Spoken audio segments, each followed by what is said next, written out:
medalist in London in 2012. Also, he currently holds the world record for that event of a time of 12.8 seconds set on September the 7th, 2012.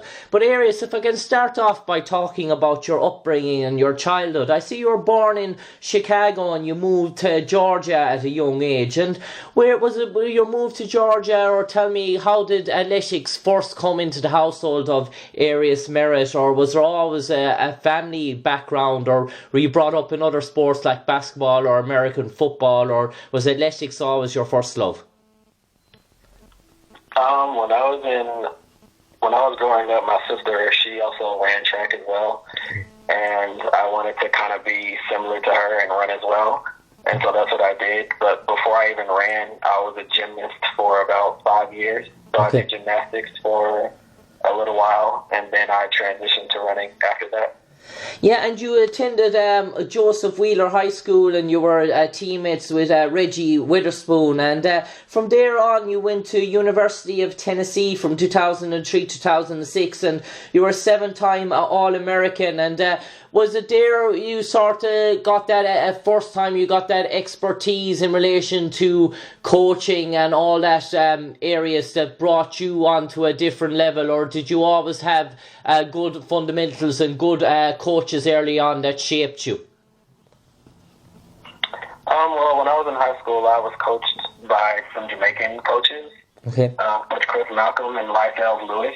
They were my coaches in high school, and they are of Jamaican descent. Okay. And so I was getting crushed in high school when it came to longer workouts. But I was actually recruited to run 400 hurdles in college because I ran very fast 300-meter hurdles in high school. Okay. And my coach saw how raw I was at the 110 because I just didn't know what I was doing, and I was just running, and I was running sub 14 seconds. And from that point, he was like, well, we should kind of focus you towards just the hurdles and kind of cater me more towards the 110. And so from that point on, I was focusing more on the 110 than I was the 400 hurdles, which I was recruited to college for. And the coaching from high school to college was obviously different. You know, I didn't lift weight when I was in high school. And then when I got to college, I gained 15 pounds of muscle mass almost immediately because I just never touched the weight room when I was in high school. Okay. And then that just led to me being stronger, and I got faster, and I learned better technique and things while I was in college, and that allowed me to go professional later on in my college career. Yeah, and Aries, you won the 110 metres hurdles gold at the 2004 World Junior Championships. I suppose growing up, that was probably the first significant major sort of breakthrough that made you believe, yeah, I have a promising career ahead of me in relation to the 110 metre hurdles. Winning a World Junior Championship is no mean feat. We've seen many athletes who go on and win Olympic bronze or Olympic silver or even sometimes gold, but haven't won World Junior Championship. So that must have been an early calling card to you to say, right, yeah, if I really dedicate to myself to this craft, I have the natural God-given talent to be a success. Oh, definitely. When I was in my freshman year in college, and I went to the World Junior Championships, I went in with the fastest time, and I really didn't know what a World Junior was. My coach at the time just told me, hey, you have the fastest time in the world as a junior, and we're going to try to win the World Championships. And I was like, it's just like another beat. So I really had no idea what the world stage was like, period. And then when I got there and I noticed that, hey, this is the World Championship, and these are the best people of my age group running, and it kind of hit home there that I was running against the best young athletes on the planet. And I was only going to continue to grow, and they're going to continue to grow. And it really opened my eyes. And we had this plan that we set in motion so that, like, by the next year I would run under 13 seconds. But he ended up leaving my college and going to a different college because he got paid better. And I had to stay behind because he requested that I stayed in school and finished out my degree at Tennessee. And so I had to stay before I could actually go to Texas A&M where he was.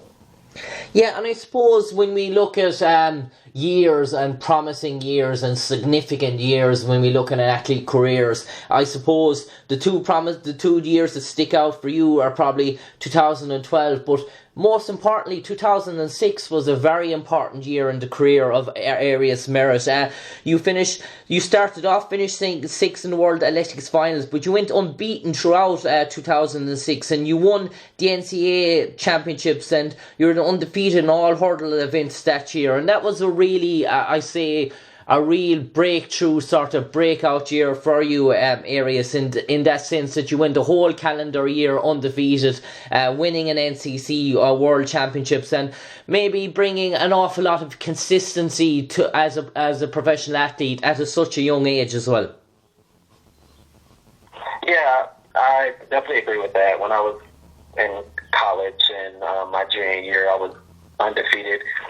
It was just I had a different mentality going into that year, and I was upset the prior year because I didn't reach any of the goals that me and my former coach had set, and so I really had to sit down and map out what I wanted out of the sport. And so I just dug deep and motivated myself and trained extra hours when no one was around. I would go to the track and I would put in extra work just to get to that next level, almost forcing myself or willing myself to the next level. And that year, I just made it a point to run my best and to always be as consistent as possible and to eat right and to get the proper amount of sleep. And at an early age, I did this so that it would just set good trends and good habits as a professional, and it all worked out.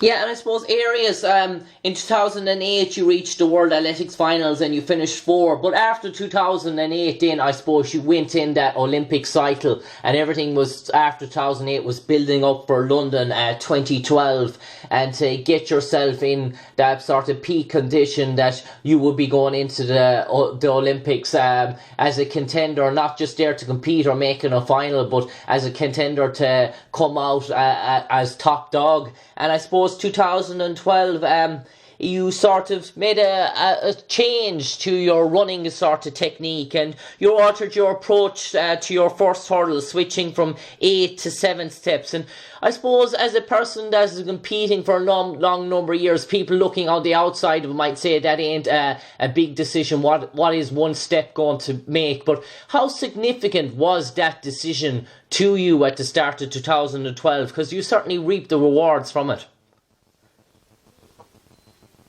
Well, the transition from 8 strides to 7 is actually a huge thing, because you actually have to switch your pedals in the blocks. So the leg that you're most dominant in, you've been coming out of the blocks in this dominant leg for all of your career. You have to now switch your block pedals and come up on your weaker leg, leg that you've never used to come out of the blocks. So it takes a lot of strengthening on your weaker side to get anywhere near close to the strength that your dominant leg is on, because I definitely wasn't equal power on both sides when I first started this feat. And it took a lot of work and a lot of me not making it to the first hurdle and being frustrated and, look, hey, we might need to scrap this because, it's the Olympic year and, this is uncharted territory here. But I had to stick to my guns, because with 8 strides to the first hurdle, I was just getting too close, and I wasn't able to really build on the momentum that I had, because I would kill my momentum to chop for 8 steps. Where with 7 steps, I could just power through the hurdle and maintain all the momentum that I built up. And then for some reason, when you take 7 strides to the first hurdle, the middle of your race, because of the momentum that you have built up, is just insane. And so once we realized the benefits of the 7 steps to the first hurdle, it was kind of miraculous. Yeah, and I suppose Aries coming in, as we said, London 2012 hindsight, your 2 biggest rivals, the experience of Liu Shang from China and Darren Robles from Cuba, 2 sort of athletes that have had Olympic experience behind them and Olympic success behind them as well. And how daunting was that for you in relation to, you were seen as the new kid, the new star coming on, but these athletes have been to the Olympics before, they've done it, they delivered on the big sort of stage. You're now changing your technique to try and outwit them or try and get that extra few seconds that are going to make the difference. And was it a decision that you had to think long and hard over? No, not really, because Darren is someone that I've run against the World Juniors. He was actually World Juniors runner-up, or he was silver medalist behind me. And I've obviously followed his career since we were juniors, and I saw the success that he had at a young age, and I was trying to figure out why I wasn't having the same success. And it was probably because I was all over the place with coaches, trying to find the coach that could get me back to where I was when my former coach had left. And then when I went back to that coach, it took me to rebuild and to get back to that level that I had when I was just a freshman in college. And just, running against these guys for like all of my career, I was never really afraid to run against them, and I always knew to expect that they would run well, and I just have to elevate my game in order to run with them. So that's one of the reasons why, the 7 steps was crucial to my success, is because everyone was doing 7 steps to the first hurdle that was world class, and that was breaking 13 pretty consistently, and that's something that I needed to do in order to better myself as an athlete.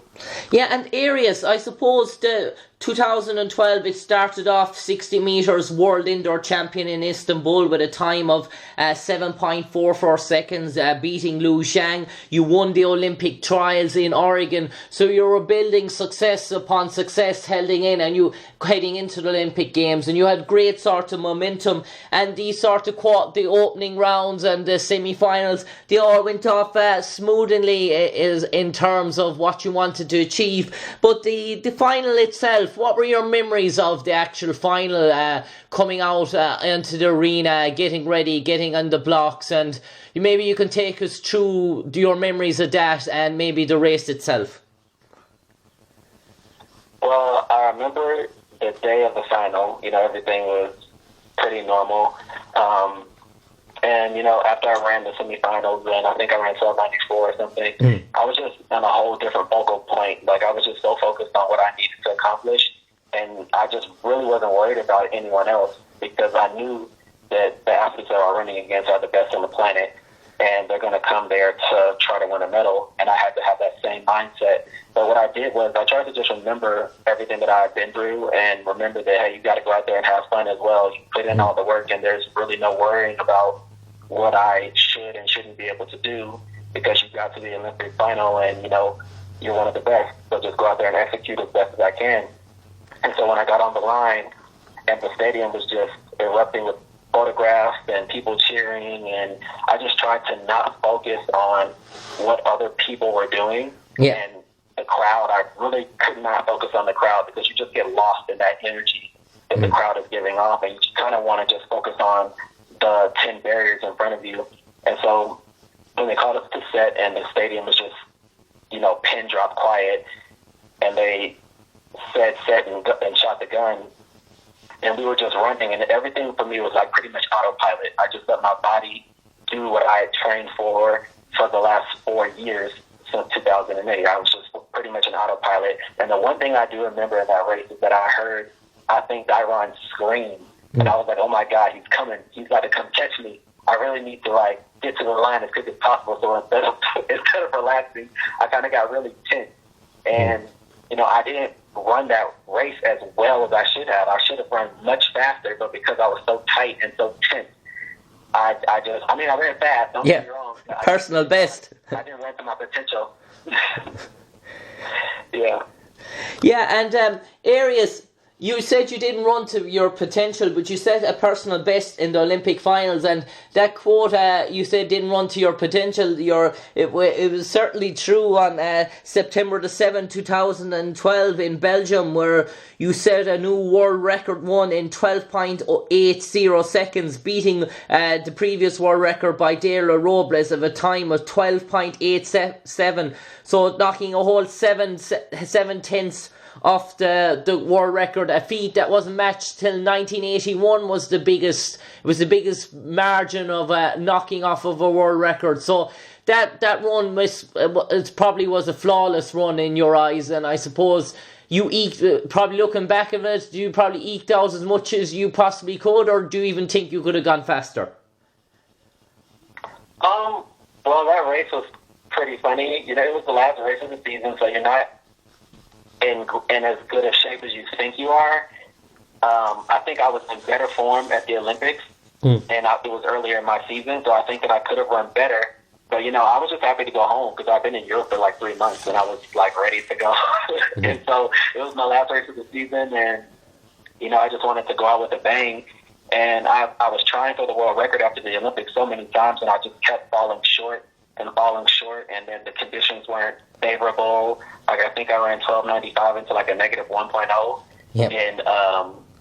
in Birmingham, and it was just like I just couldn't get conditions. Mm. And then finally, the weather was great. The conditions were perfect. Yeah. And I ran the race in 12:80, but there was still room for improvement there. Like, my approach to the first hurdle was decent. It wasn't as good as it had been, because I didn't want to false start and, mess up the Diamond League final. So I wanted to just be as cautious as possible there. And then my first unit in between 1 and 2 was only 104, and the entire year I was 103 throughout the entire year. Yeah. My first unit was 103 from 1 to 2, and so I could have had like maybe 300th of a second there. And it probably could have been 12:77. And then my last unit was just, the hurdles are coming up so fast at that point that I was trying to negotiate the barrier without falling, and so I probably lost another like 03. So I think the world record could probably be 12:70, like maybe 72 or 12:73 or something. But I just didn't. And at that moment, it was as perfect as it was going to be. But then when you look back at it and critique it, I could have run better. I could have run faster. And I think that's why, as athletes continue to run and continue to search for that perfect race. Yeah, and Aries, 2012, you were on top of the world. You were the first hurdler to win gold in US Indoor Championships, US Olympic Trials, and the Olympic Games all in the same year. But for whatever triumph and personal highs 2012 was, 2013 then was probably the lowest point of probably not only your career but probably of your life, where you were diagnosed with a rare congenital kidney disease, and most people told you that you would never run again. A paravirus set in, B16 your kidney functions were only at 15%. So not only was your whole career in relation to running, but your whole livelihood, normal day-to-day life was going to be, they were saying, was going to be transformed for you in a big way. And can you just tell us about the initial shock and the sheer, I would say, the emotion when this came at your doorstep? Well, yeah, when I was diagnosed with kidney disorder, I didn't know what that was. I had no idea what was going on. I just knew that my body wasn't working properly and that I was tired all the time, and I was just sleeping much more than normal, and I couldn't hold any food down, and my legs were like just swelling up like a balloon, and I just didn't realize what was going on. So I went and checked myself into the emergency room at their clinic, and they told me, look, your kidneys are just leaking protein, and it's spilling off into your urine. It's really bad, and we really just run all these tests. And so the rest of 13 after Moscow and all of 2014, I was in the hospital in the infusion ward trying to fix the problem of my kidneys just not functioning well. Yeah. And so I actually had to take the year to get my life together before I can come back. And in 2015, when I did come back, it was really good when I came back, because I recovered about 60% function, and then the training for 2015 had destroyed the remaining function of my kidneys. So by the time I got to the World Championships in 2015 in Beijing, I had almost no function remaining. Wow. Jeez. So it was a pretty big struggle. Yeah, and a point came across when I read this. On the 28th of August, you won a bronze medal in the 110 metre hurdles, 4 days before undergoing a scheduled kidney transplant. I suppose, Aries, you're a family man. You've a family, you've parents, you've people that love you, who are in your best interests. And did they tell you that this was this something you wanted to do? You probably know this operation was coming about 4 days before a kidney transplant, to go out and run a race like that. The risks that were probably involved, or was it just something that you were determined to do and to show that anyone can do anything despite what sort of illness they have? Exactly. I was actually told not to go to World Championships and run by my doctors. because China is heavily polluted, and if I were to get sick, it would delay me getting a transplant for like 6 months. Yeah. And so I needed to not get sick and, have the cleanest bill of health as I could before transplant. But on the other hand, on the other token, I just wanted a normal life because I'd been in and out of the hospital for almost 2 years. And I was tired of just sitting in a chair, getting infused and having, blood transfusions because my blood levels are just so low. I couldn't even walk. And when I finally got out of the hospital in 2015, I was able to have a normal life and go back to doing what I love doing. I wanted to continue. Even when I got the news, hey, your kidneys are like on the precipice of death, you really need to, not run anymore so that we can have transplants. I said, look, this is a world championship year for me, and I'm going to run a world championship no matter what you guys are telling me. Like, I'm going to make the team and I'm going to compete. And a part of me thought that was going to be my last time competing on the world stage. And so I wanted to share my story with everybody who's going through anything. And, I wanted them to see that, anything's definitely possible if you put your mind to it, no matter what you're going through. Yeah, and I suppose the world championships as a platform. Yeah, and I suppose Aries will come on to the brighter aspects and the brighter parts of this story, because you have managed to, I wouldn't say resurrect your career, but you've managed to come back to a level where you're now competing at the world stage at a high level again. In 2017, you won the Diamond League 110 meter hurdles in Rome on June the 8th, 2017, and I know you're preparing for Nanjing, the World Challenge, on the 21st of May, where you're going to be up against rivals like Omar McLeod, Orlando Ortega, Shi Wing-jung and Sergei Shubinkov, and that's all in preparation, I suppose, for 2020. And it mean the world, I say, to Aries Merritt if he takes his stage in 2020 in the Olympic Games and take the field in the 110 meters hurdle final again. It would be some remarkable story. Yeah, I definitely think it will be. I'm definitely training for, this year World Championships in Doha, and then, of course, the Olympics the following year. But I just have to, it's all about rebuilding, and, you can't get there without putting in the work. So the work has to be put in, and you just have to go out there and do what you can do well. But first things first, you got to work, and you gotta compete against the best to be the best. And so, what they say, iron sharpens iron. Aries Merritt, on that note, it's been an absolute pleasure talking to you on the airwaves this evening as we look back on some of the iconic moments of your career, the highs, the lows, and back again to highs. And I'm sure as the corner turns in 2019 and on to 2019, there are more highs yet to be reached in the career of Aries Merritt. And an absolute pleasure talking to you, Aries, on the airwaves for all our Irish audience to listen to your remarkable story. Aries Merritt, from me to you, an absolute pleasure. All right, thank you. I appreciate it, and I appreciate the opportunity. Thank you.